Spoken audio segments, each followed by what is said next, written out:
ที่3นี่เขาจะมาเจาะจิ้นสาวน้ำเน็ตไอดอลต่อ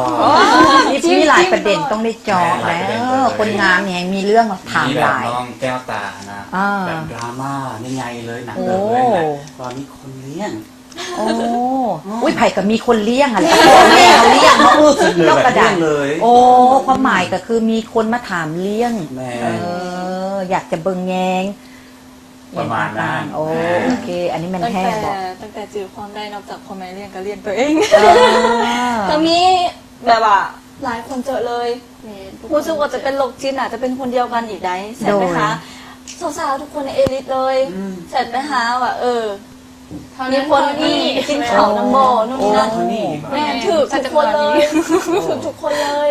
แล้วใครเบิกใครค่ายกันอีก แม่เราคล้ายๆกันถามอีกได้ว่าอยากได้หยังเอาแบบบ่อยากได้หยังพิเศษบอกมาเลยเงินคนนี้ไปกินข้าวน้ำได้บ่แบบจริงๆเลยแบบ แล้วเขาได้ตอบบอก บอกไปหลายเถื่อแหละ บอกไปหลายเทื่อ แล้วก็เบอร์ใหม่มาเรื่อยๆเลย โอ้ บู๊เอาเบิกไม่ได้ใส่อีกเนาะ เคยมีแบบว่าไอ้ผู้จัดการบอกนุ๊ก โอนเงินประจำมาบอกว่าจะพาข่อยคอนซิถาอยู่นี่บอกมาบอกโอน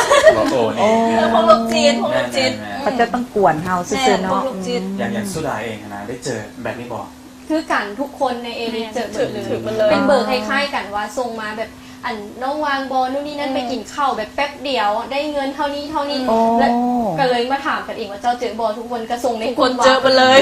ค่อยก็เจอได้อย่างประมาณนี้นะ แล้วเคยสืบบว่ามันไผ่อย่างจังไหน บออยากสืบอีก ไม่กล้าสืบเลยคือเมื่อนั้นอะไรบอกว่ามันแมนแท้บอกให้มาหาดูบอกว่า บัดเวลาเขาสิเจอแท้ๆกับโบมาเนาะเวลาเขาสิจับ อยาก ตัว พูด ให้ ว่า ได้ เป็นไผ่อะนะ แต่มาก่อนน่าจะแบบเดียว คือ กั กัน นเลย อ่า เคยขู่ไปแล้วก็ยังมาอีกหายไปพักหนึ่งมันก็มาอีก แล้วบัดนี้เฮามีวิธีป้องกันแล้วใด บอก บอกบัว เลย บอกแล้วจบบอกแล้วก็จบ อ่า บัวลมยังแล้วก็จบ แมนบัดนี้มีอีกเรื่องหนึ่งที่ว่าอันนี้ถือได้ว่าเป็นเรื่องปัญหาของผู้หญิงเฮาเนาะแล้วก็น้องสุดานี่อาจจะเคยเจอมาแล้วเนาะในเพราะว่ามักไปถ่ายแบบไปเสียนะถ่ายแบบแล้วก็เป็นขวัญใจของสร้างภาพอีกได้ทั้งยูลาวทั้งยูไทยจังซี่นะถ่ายรูปออกมาแต่ละรูปนี่อุ้ยเป๊ะงาม เป๊ะเลย เป๊ะงามเลยแต่บางเอิญมีอยู่รูปหนึ่งลืมรีทัชคนขี้แห้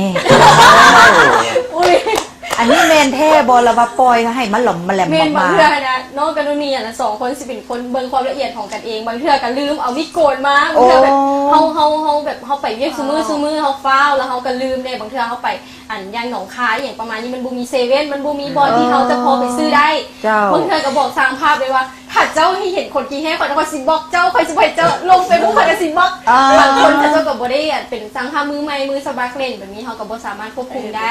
แกเห็นโพมาเนี่ยไม่เห็นเลยบอก แล้วทุกมือนี่นะต้องแบบ ต้องติดโตวไว้เลย โอ้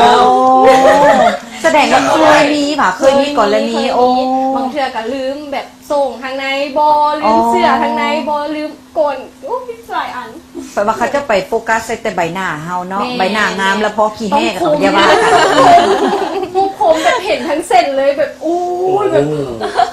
แล้วบัดนี้กล้องมืออาชีพแฮงบ่ให้บาเลยเนาะถ่ายหูปุ่ม สั่น เห็นทุกหู สั่นแล้วไปเบังหูแม่ว่าฉันว่าตกใจแบบป้าขนาดนี้เลยว่ะแบบเขาเจ้าบางคนก็ลืมอาจจะเบิ่งบ่เห็นอย่างประมาณนี้นะโดย ในส่วนของอาตาน้อยเนาะคือว่าแบบได้ยินว่าแบบมีค่ายแบบอยู่ประเทศจีนท้าบทามให้แล้วให้เขาเป็นไปแสดงละครอยู่หันและคาตัวแบบโหอลังเลย โดยอันนี้เป็นความจริง แต่ว่ามันต้องได้ไปเกี่ยมภาษามีอย่างหลายอย่างนะแล้วก็ครอบครัวเพิ่นกับบุพร้อมให้ไปเถอะ โอ้โหโคตรเสียดายว่ะ ก็ น้อยหนึ่ง โดย น้อยหนึ่ง รู้สึกว่าน้องสาวเขาจะเสียดายหลากหลายโอกาสเลยนะเนาะแต่ว่ารู้สึกว่าเพิ่นจะเป็นสายต่างประเทศเนาะ แน่ๆ สายต่างประเทศความหมายก็คือจะเป็นวงการนะเพื่อนบ้านเฮาหลากหลายประเทศที่ว่าได้มาทาบทามเพิ่น แล้วเรียนภาษาอย่างบอช่วงนี้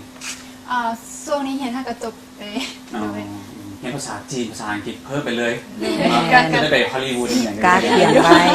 นไว้เนาะแต่ว่าน้องสาวเพิ่นก็มีโอกาสที่หลากหลายอยู่ถึงวันในผ่านมาเพิ่นจะปฏิเสธไปหลายงานแล้วย้อนว่าเพิ่นไปสุ่มใส่ในการเรียน แต่ว่าในอนาคตนี้เพิ่นให้สิ่งนี้หลากหลายมาทับทามให้งามขึ้นทุกมือเด้เนาะ บัดนี้ไก่สิมาเข้าคำถามต่อไปเลยเนาะเพราะว่าเห็นมีห่างเสียงมาว่าน้องแก้วตานี่เป็นคนที่มีแนวคิดเป็นผู้ใหญ่หลายความคิดนี่จะเป็นผู้ใหญ่แต่นิสัยสะบัดเป็นเด็กน้อยอันนี้เป็นความจริงบ่ก็คือเกียวตาบอกไปตอนทำอินนั่นแหละว่าคือเกียวตาเป็นคนที่หาเงินตั้งแต่อายุ14แล้วต้องได้หาเงินเลี้ยงตัวเองเลี้ยงพ่อเลี้ยงแม่เลี้ยงน้องนะโดยมันก็เลยอัตโนมัติแบบประสบการณ์ชีวิตมันสอนให้เรามีแนวคิดเป็นผู้ใหญ่มีแนวคิดอยากได้อยากมีอยากให้พ่อแม่สบายอย่างประมาณนี้แต่ว่าจะเป็นคนที่หมักหยอกหมักลิ้นงกเงี้ยอย่างประมาณนี้แต่ก็ยังเป็นนิสัยเฮาอยู่ด้วยวัยเฮาแต่ว่าเว้าเรื่องความรับผิดชอบก็คือเป็นผู้ใหญ่มีแนวคิดที่เป็นผู้ใหญ่โดยที่ว่ามีความรับผิดชอบตั้งแต่น้อยแม่นก็เป็นเรื่องที่น่าชื่นชมอีหลีเลยเป็นต้นแบบที่ดีเลยเนาะและอีกคนหนึ่งใส่ใจกับงานจัดเต็มตลอดเวลาเลยนัด9 โมงมา8 โมงแต่พัดเวลาแบบเตรียมตัวนะเตรียมมาทุกสิ่งทุกอย่างเลยแต่กลับไปลืมเกิดสุดาไปมาในรถโบเมนไอโตอันนั้นเราแถมเราจัดเต็มในเวียกงานเด็กแล้วว่าเอาอันน่ะ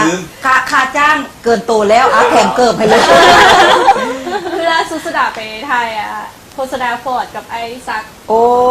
คือรถไปทุกอย่างมีเบิร์ดเสื้อผ้าหน้าผมทุกอย่างเกิบลืม2 เทื่อละได้เพื่อนพี่เห็นเอามาก่อนส่วนยองแล้วยังมีเกิบแต่อีกคู่หนึ่งที่ลืมยึดทุกมือนี่กับเราบ่ได้เอาเลยอยู่ในรถทันบอกเมนอยู่ในรถเพิ่นเลยแล้วเพิ่นว่าอันย่าแหละอันน้องบ่เอาเลยให้อายเลยฉันโอ๊ยค่าโตนี่คุ้มแล้วน้องว่าจะไปซื้อทำไมเนอะบอกน้องที่เป็นคนขี่ลืมต้องมีทีมงานบอกตลอดก็ถือได้ว่าแต่คันขึ้นในแง่บวกก็คือแถมไปเลยเนาะแถมไปเลยให้เป็นที่ระนึกแถมเกิบเกิบเตะให้ได้จะลืมเกิบแก้วเลยลืมเกิบแต่ว่าเกิบย่องหันบ่ลืมได้เกิบเตะแมนบัดนี้มาถึงคิ้วของน้องตาน้อยเนาะน้องตาน้อยนี่สังเกตได้เลยเวลามาออกรายการเฮานี่จะเป็นคนที่มาเบ้าหน่อยกันมูเคียมคมเสงี่ยมเขียวสองตัวนี้จะขี้ดื้อจะขี้ดื้อเฮฮาปาร์ตี้อันนี้จะเป็นแบบเคียมแบบผู้ใหญ่อย่างจังซี่นะแต่ว่าเวลาที่ว่าได้เว้าอย่างออกมาบางเทื่อเอามูงายเงิบเลยก็มีเป็นคนแบบว่าบ่ค่อยเว้าอย่าเว้ากันแล้วนี่เด้อแม่นบ่เจ็บแม่นบ่เป็นคนเว้าน้อยแต่ตอยนักแม่นบ่อันนี้มันความจริงบ่เขาเจ้าเว้าคิดว่าก็น้อยนึงแต่ว่าบ่คิดว่าเลยน้องนี่ก็สิแบบเนาะมีตัวอย่างบ่จังซี่นะสมมุติลองต่อยไอ้โตเบิ่งดูไอ้โตคือโลนะอันนี้บ่เป็นต่อยเลยตัวนี้ตกใจเลยไอ้ตัวนี้มันต่อยด้วยคำสมต่อยด้วยคำสมเนาะก็อาจจะเป็นด้วยเวลาที่ว่าเฮานั่งเงียบๆอยู่ละหมู่มาแบบเข้ามาบังเอิญจังซี่หั่นนะนั่นแหละเนาะมีอีกคนหนึ่งใช้คอมพิวเตอร์โปรเป็นย่างการฟุ้นนะเอาออกแล้วก็แบบจิ้มนิ้วเลยบ่ฮู้ตำแหน่งเลยเนาะอีเมลเขียน5 นาทีก่อนเป็นจังไหนเบ้าให้ไกลฟังดูเป็นคนที่ลืมใส่โทรศัพท์ไลน์กว่าคอมพิวเตอร์ก็เลยแบบต้องคอยของใครเขาเป็น2 มือเป็นบ่ต้องนิ้วเดียวอีก5 นาทีเลยแม่ทรมานหลายจะแบบทีมงานแบบพิมพ์เองไม่บอกทีมงานพิมพ์แล้วก็บอกเขาแต่ว่าโทรศัพท์มันรับตาพิมพ์ได้เลยมันเนาะโดยบัดนี้มีอีกประเด็นหนึ่งจะถามน้องตาน้อยบางกี้นี่เว้าไปแล้วว่าเป็นคนเฮียบห้อยสุภาพแต่ว่าเวลาได้เว้าคำหนึ่งออกมานี่อุ้ยหงายเงิบย้อนก็มีเนาะก็มีอีกประเด็นหนึ่งที่ว่าถึกมูเว้าให้หลายมีคนอ้อมข้างนี่ก็ตำหนิหลายมาเนาะว่าโอ้ยเป็นคนที่งามเพียบพร้อมเพอร์เฟกต์หุ่นห้อยหน้าตาสวยงามเมิดทุกอย่างแต่ว่าไข่ดาวต้องใช้คำนี้เลยไข่ดาวไม่ยังมาต่ำใจเลยปึ๊กนึงเลยกระดานหรือว่า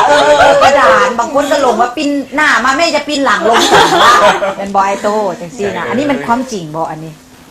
กะแมนหน้าลูกแป๊กเลยเวลาไปถ่ายแบบแมนบ่แล้วตัวนี้เคยคิดไว้บ่ว่าเขาอยากจะไปเพิ่มบุคลิกภาพเขาขึ้นตัวนี้คิดว่าคือซิโบเพราะว่าเดี๋ยวนี้มันกระทันสมัยแล้วแบบโดยเปิดกว้างแม่เปิดกว้างมันมีแนวดันเมี่ยงให้มันรู้สึกคุ้มกันมา ใส่ตัวซวยเอาว่าซั่นซะเนาะบ่อยากเจ็บโตเนาะใส่ตัวซวยเอาเนาะฉะนั้นในระยะต่อไปเดี๋ยวเขาจะมามวนกันตื่มอีกเพราะว่าเขาจะมาเล่นเกมนี่แหละระยะนี้หลายคนมักแน่นอนฉะนั้นเดี๋ยวจักหน่อยเขากลับมาเล่นเกมน้ำกัน